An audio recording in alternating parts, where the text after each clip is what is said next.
যে দেশের মাটিতে আমরা জন্ম হয়েছি, এই দেশের মাটিতে আমরা আবার থাকতে চাই। ছবি দেখেছি।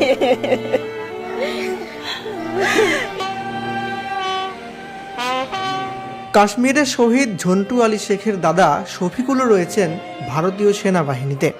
শনিবার ঝন্টুর কফিনবন্দি দেহটা সেই দাদার কাঁধে চেপেই ফিরল পাথরঘাটার বাড়িতে। শহীদ জওয়ানকে শেষ দেখা দেখতে সীমান্তের সেই গ্রামে তখন প্রচুর মানুষের ভিড়। ফুল ছিটিয়ে চোখের জলে বীর ছেলেকে বিদায় জানান এলাকার মানুষজন।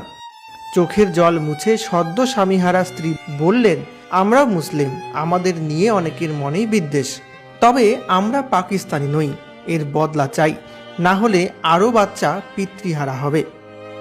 পেহেলগাঁওয়ের ঘটনায় পাল্টা সেনা অভিযানে বৃহস্পতিবার উধামপুরের গুলির লড়াইয়ে শহীদ হয়েছিলেন সেনার স্পেশাল ফোর্সের কমান্ডো তথা বাংলার ছেলে ঝন্টু আলী শেখ। তিনি নদিয়ার তেহট্টের বাসিন্দা। তার প্রয়াণের খবর এলাকায় পৌঁছাতেই কান্নার রোল পড়ে যায়। শনিবার পাথরঘাটা গ্রামে শেষ হলো অন্তিম ক্রিয়া।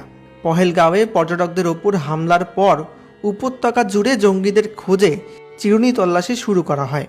গোয়েন্দা রিপোর্টের ভিত্তিতে জম্মু কাশ্মীরের উধামপুর জেলার জঙ্গিদের লুকিয়ে থাকার খবর পেয়ে সেখানে সেনা অভিযান চালায় নিরাপত্তা বাহিনী। জওয়ানদের দেখে পাল্টা গুলি ছুটতে শুরু করেন জঙ্গিরা। পাল্টা জবাব দিয়েছে বাহিনীও, কিন্তু দুই পক্ষের ব্যাপক গুলি লড়াইতে সংঘর্ষে আহত হন ঝন্টু আলী শেখ। পরে তার মৃত্যু হয়। জম্মুর মিলিটারি হাসপাতালে গান স্যালুটে কুর্নিশ জানানোর পর শুক্রবার রাতে কলকাতা বিমানবন্দরে আনা হয় তার কফিনবন্দি দেহটা। রাতে ব্যারাকপুরে সেনা ছাউনিতে আনা হয় মরদেহ। এদিন সকালে সেখানে গার্ড অফ অনার দেওয়া হয়। এরপর তেহট্টর পাথরঘাটা গ্রামে পৌঁছায় কাশ্মীরে জঙ্গিদের সঙ্গে এনকাউন্টারে নিহত সেনার স্পেশাল ফোর্সের কমান্ডো ঝন্টু আলী শেখের কফিনবন্দি দেহটা। ১.৫ বছর আগে কাশ্মীরে পোস্টিং হয়েছিল তার আগে ছিলেন আগ্রায়। মাস খানেক আগে শেষবার গ্রামে এসেছিলেন ঝন্টু। এদিন এলো তার কফিনবন্দি দেহটা।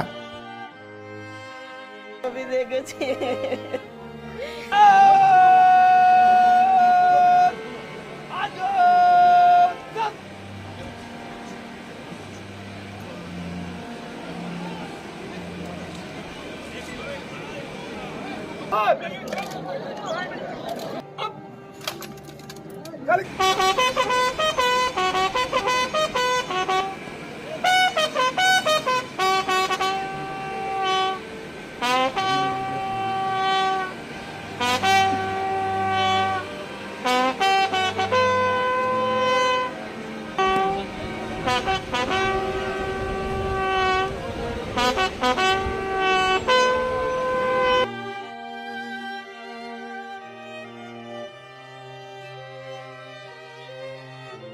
তেহট্টর থানা অন্তর্গত পাথরঘাটা গ্রামের বীর সেনা, বীর সৈনিক ঝন্টু আলী শেখ সাহেব এবং আমাদের স্বরাষ্ট্রমন্ত্রী মহাশয়কে অনুরোধ করব, রাষ্ট্রকে খতম করে চলে যাবে, শেষ করে চলে যাবে, আমরা চুপ থাকবো।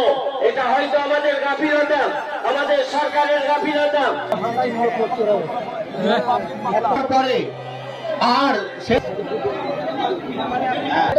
স্যালুট দেওয়ার সেটাই হবে। আর